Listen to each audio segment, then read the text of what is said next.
ചാരി എടാ ചാരി. എന്താ ഗുരുദേവ? സംഗീതം കേട്ട് സുഖിയാണല്ലേ? അതേനെ, നല്ല സുഖണ്ട്. ഗുരുദേവനെ ഒന്ന് വിശ്രമിച്ചോളൂ. വിശ്രമിക്കാനൊന്നും നേരെയില്ല. എടാ ചാരി, ഒരു രഹസ്യം പറയാം, ആരോടും പറയരുത്. പറഞ്ഞോളൂ ഗുരുദേവ. നോം ഇന്ന് രാത്രി ഇല്ലത്തേക്ക് മടങ്ങുക. എന്തിനാ? ആത്മാവ് എന്നെ വല്ലാതെ ശല്യപ്പെടുത്തുക. കക്കൂസി പോലും എന്റെ കൂടെ ഉണ്ട് കേട്ടോ. പേടിച്ചോടിയിട്ട് എന്താ കാര്യം? നിങ്ങൾ എവിടെ പോയാലും ആത്മാവ് കൂടെ വരില്ലേ? അതെങ്ങനെയാ? എങ്ങനെയാന്നോ? അതിന് ടിക്കറ്റും പാസ്പോർട്ടൊന്നും വേണ്ടാലോ. അതിന് ശരിയാ. അതാ വന്നു. നോമിതാ വരണു. ആരാ ഗുരുദേവ? പുക കാണാൻ വന്നവനാ. അങ്ങനെ ഇപ്പൊ ആരാ ഇവിടെ ഉള്ളേ? ഞാൻ പറഞ്ഞില്ലേ, ആത്മാവ്. രാത്രിയായാ പിന്നെ കൊച്ചു കുട്ടികൾ വന്ന് തട്ടുന്ന പോലെ നമ്മയാണ് തട്ടിക്കളിക്കുക. എന്താ പട്ടു താമസം? എന്താ വിളിക്കണു? പോട്ടെ ചാരി. എന്താ വിളിച്ചേ? എവിടെ പോയിട്ട് വരുന്നു? മനുഷ്യനുമായിട്ട് എന്താ ഇത്ര സഹവാസം? നോ മനുഷ്യല്ലേ, എനിക്കും കാര്യങ്ങൾ ഉണ്ടായില്ലേ? താനെന്തിനൊക്കെ അന്വേഷിക്കണേ? 5 മണിക്ക് എണീക്കും, രാത്രി 3 മണി വരെ മദ്യപിക്കും. തന്നെ സേവിച്ച് നോ മരിക്കാറായി. എന്റെ ആരോഗ്യവും നശിച്ചു. മരിക്കണതാ ഇതിലും ഭേദം. എന്നാ പിന്നെ പെട്ടെന്ന് ആയിക്കോട്ടെ, നമുക്ക് ഒരുമിച്ച് 2 ബക്ക് അടിക്കാമല്ലോ. Thank you. അല്ല, അവൻ എങ്ങനെയാ തന്നെ കണ്ടേ? അവനും ഒരു കൊച്ചു പ്രേതം. നിങ്ങൾ ഇവിടെ എത്ര പേരുണ്ടാവും? മൊത്തം ഒരു 10-40 പേര് കാണും. നീയും കൂടി ചത്താ 41. ഗുരുദേവ, ഒരു ഗുഡ് നൈറ്റ് പിടിച്ചോളുക. ഓഹോ, സുഖമായിട്ട് കിടന്ന് ഉറങ്ങാൻ പോവാണല്ലേ? എന്താ ഞാനിപ്പോ ചെയ്യണ്ടേ? ഗുരുദേവനും പോന്നോളൂ. എന്താ ഈ കാട്ടണേ? നോം വരണില്ല, താൻ പോയിക്കോളൂ. പാഷാണം. നിങ്ങൾ രണ്ടുപേരും വലിയ ഫ്രണ്ട്സ് ആണോ? ഇവനുമായി ഫ്രണ്ട്ഷിപ്പോ? ഒരിക്കലും ഇല്ല. നോമൊരു അവസരത്തിനായി കാത്തിരിക്കുക. തനിക്കൊരു കൂട്ടിനായി നോമ അവനെ അയക്കുന്നുണ്ട്. ഹലോ മോനെ ചാരി, എന്തൊക്കെയുണ്ട് വിശേഷം മുത്തശ്ശി? പറയാ. ഞങ്ങള് കൽക്കട്ടയ്ക്ക് വരണുണ്ട്. ഇങ്ങോട്ടേക്കോ? എന്താ ഇത്ര അത്യാവശ്യം? കാണണമെങ്കിൽ ഞാൻ അങ്ങോട്ട് വരൂലോ. നിന്റെ പിറന്നാൾ ആഘോഷിക്കാനാണ് കുട്ടിയെ. രാമ രാമ രാമ രാമ പറഞ്ഞാ കേക്കില്ല. ശരി, ഒരു കാര്യം ചെയ്യാ. കാലത്ത് ഇവിടെ ഫ്ലൈറ്റ് ഇറങ്ങിയിട്ട് കാളി ക്ഷേത്രത്തിലേക്ക് വരിക. ഇവന്മാരറിയാതെ ഞാനും അങ്ങോട്ടേക്ക് എത്തിക്കോളാം. എന്താ മുത്തശ്ശി? ആയിക്കോട്ടെ. എന്നാ ഫോൺ കട്ട് ചെയ്തോളാം. കാളി ക്ഷേത്രത്തിലേക്കാണല്ലേ? എന്താ മാവാ? എടാ ഗോപികൃഷ്ണ, നോം പറയുന്നത് ശ്രദ്ധിച്ചങ്ങോട്ട് കേൾക്കുക.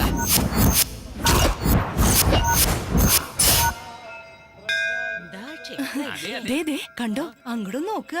നമ്മുടെ ഉണ്ണിയെ കാണാൻ എന്ത് ഭംഗിയാ. എന്താ ഇങ്ങനെ മിഴിച്ചു നോക്കണേ? കാണാൻ എങ്ങനെയുണ്ട്? എങ്ങനെയുണ്ടെന്ന് ചോദിക്കാണ്ടോ? അസല് സിനിമാറിനെ പോലെ ഇരിക്കണു. അല്ല, നിങ്ങൾ ഒറ്റയ്ക്കാ വന്നേ? ഞങ്ങള് 4 പേരില്ലേ? അപ്പൊ എന്റെ ചന്ദ്രകലയെ മറന്നോ? നിന്റെ പിറന്നാളിന് എന്തോ സമ്മാനവും വാങ്ങിയതേ അവിടെ ഇരിക്കുന്നുണ്ട്. ഓ, അവിടെ ഉണ്ടല്ലേ ചന്തു?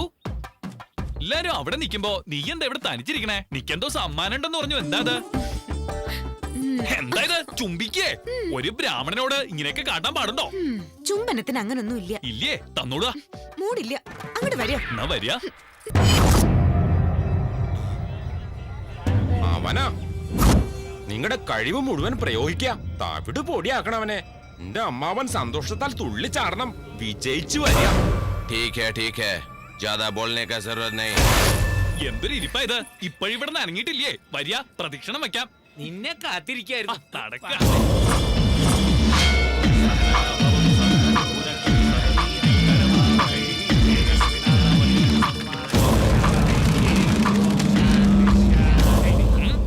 പ്രദക്ഷിണ വഴിയിൽ തടസ്സം സൃഷ്ടിക്കാതെ അങ്ങോട്ട് മാറി.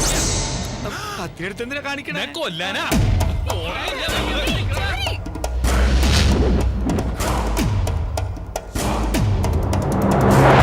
ഞാനിനി ധൈര്യമായിട്ട് ഓടിച്ചോ. അവര് പറയണ്ട് എന്റെ മോനെ ആരെങ്കിലും രക്ഷിക്കണേ.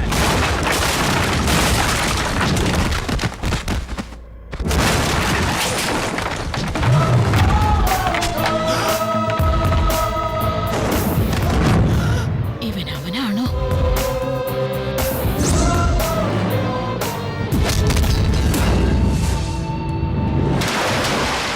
ഒന്നും കൂടി നോക്കിയ മുത്തശ്ശി, എന്തൊരടിയാ. ഞാൻ പറഞ്ഞില്ലായിരുന്നോ അന്ന് പബ്ബിൽ വെച്ച് അടി ഉണ്ടാക്കിയ കാര്യം? അവൻ തന്നെയാ.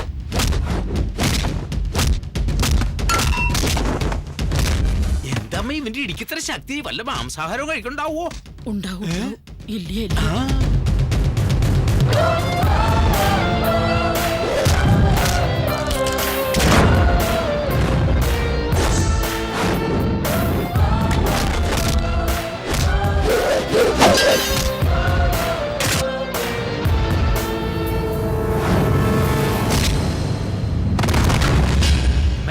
എനിക്കൊരു സംശയം. ഇവൻ എന്റെ മോനാണോ അതോ ഇവനെ പോലെ വേറെടുത്തും ഉണ്ടെന്ന് പറഞ്ഞില്ലേ? ഇവൻ അവനാ? അതെ. അല്ല അല്ല അമ്മ എന്ത് പറഞ്ഞാലും ആണെന്നോ അല്ലയെന്നും പറഞ്ഞു. ആണോ അല്ലയോ? അല്ല അല്ല അല്ലേ? അപ്പൊ ഇവൻ എന്റെ മോനല്ലേ? അതെ അതെ അമ്മേനെ അങ്ങോട്ട് കൊന്നു കളഞ്ഞേക്കാം.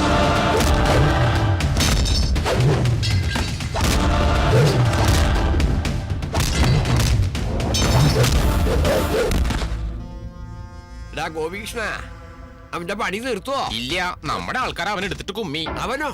അപ്പൊ അവൻ മറ്റവനാണോ? അറിയില്ല, ഇവിടെ അടിയുടെ പൊടിപൂരാ. ചടപടാന്നുള്ള അടിയാണേ. റൗഡികൾക്ക് പണം കൊടുത്തിട്ടില്ലല്ലോ. ഇല്ല അമ്മാവ, പണി കഴിഞ്ഞല്ലേ പണം കൊടുക്കൂ. അവിടെ നീ എത്രയും വേഗം പോന്നോളൂ. പണമെങ്കിലും മിച്ചാവൂലോ. ആയിക്കോട്ടെ അമ്മാവ.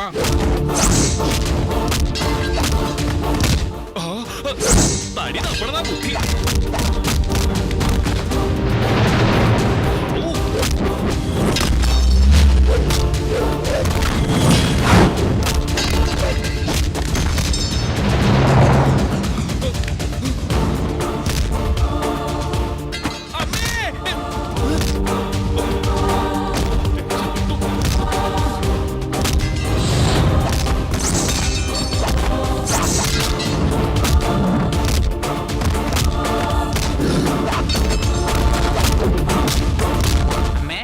ഒരുപക്ഷെ ഇവൻ അവനാണെങ്കിൽ എന്റെ മോനെവിടെ? മുത്തശ്ശി, ആ അതെ അച്ഛാ, അവൻ ഞാനല്ല, അവൻ വേറൊരുത്തനാ. നമുക്ക് പോയാലോ? അപ്പൊ അന്ന് പബ്ബിൽ വെച്ച് അടിയുണ്ടാക്കിയത് നീ അല്ലേ? അപ്പോ എന്താ നീ ഉദ്ദേശിക്കണേ? അവനാണെന്ന് കരുതിയാണോ നീ എന്നെ ഇഷ്ടപ്പെട്ടെ? എന്റെ പൊന്നമ്മേ, ഈ വേലി മറന്നേക്ക. ഒന്ന് വെറുതെ ഇരിക്കു ചാരി. അന്ന് അവിടെ കണ്ടത് ആരെയാണേലും ഞാൻ ഇഷ്ടപ്പെട്ടത് നിന്നെയാ. എങ്കിൽ ഈ വേലി നടക്കും. വരിക വരെ നോക്കൂ അച്ഛാ, നിങ്ങൾ എത്രയും വേഗം ആരാ നീ? ആർക്ക് വേണ്ടിയിട്ടാടാ നിന്റെ ഈ വേഷം കെട്ട്? മോനെ, നീ എന്ത് അവിവേകായി കാണിക്കണേ? സത്യം പറഞ്ഞില്ലെങ്കിൽ കൊല്ലും ഞാൻ. കൊല്ലടാ, കൂടപ്പറപ്പിനെ നീ തന്നെ അങ്ങോട്ട് കൊന്നേക്ക. എന്താ മുത്തശ്ശി പറയണേ? അതേടാ, ഇവൻ നിന്റെ കൂടപ്പറപ്പ് തന്നെയാ. നിന്റെ ഗോവിന്ദന് ഒരു അനന്തരാവകാശിക്ക് വേണ്ടി ഞാനാ നിങ്ങളെ തമ്മിൽ പിരിച്ചേ.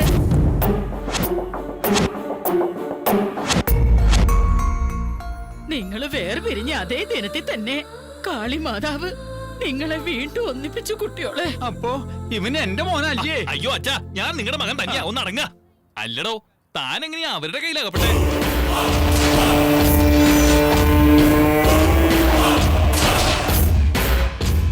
ഓഹോ, അപ്പൊ നോൻ ടിവിയിലൂടെ സംസാരിച്ച തന്റെ അച്ഛനോടാണല്ലേ? എന്റെ അച്ഛനോടല്ല, നമ്മുടെ അച്ഛനോട്. അപ്പൊ ഞാനോ? അയ്യോ എന്റെ പൊന്നച്ഛ, നിങ്ങൾ എന്റെ അച്ഛൻ തന്നെയാ. ഒന്ന് മിണ്ടാണ്ടിരിക്ക. ഇനിയിപ്പൊ എന്താ തന്റെ പരിപാടി? എന്റെ അല്ല, നമ്മുടെ. ഇതുവരെ എന്റെ സ്ഥാനത്ത് അവരെ നിന്നെ ഉപയോഗിക്കായിരുന്നു. ഇനി ആ സ്ഥാനത്തേക്ക് ഞാൻ പോവാം. എന്ത് വില കൊടുത്തും നമുക്ക് അച്ഛനെ രക്ഷിക്കണം. വീണ്ടും നീ അവിടെ ചാടി പോവും, അവരെന്നെ പിടിക്കുകയും ചെയ്യും. മൊത്തം കാര്യങ്ങളും അവതാളത്തിലാവും. ഇനിയുള്ള കാര്യങ്ങളൊക്കെ നമുക്ക് എങ്ങനെ ആലോചിച്ച് ചെയ്യാം. നമ്മുടെ രണ്ടുപേരുടെ രൂപ ഒരുപോലെ ആയത് നമുക്ക് എങ്ങനെ പ്രയോജനപ്പെടുത്താമേ? എന്താ അച്ഛ തോന്നണേ? അടങ്ങിയിരിക്കാം. അതാ ബുദ്ധി. ശരി, നിങ്ങൾ ഇനി ഇവിടെ നിൽക്കണ്ട.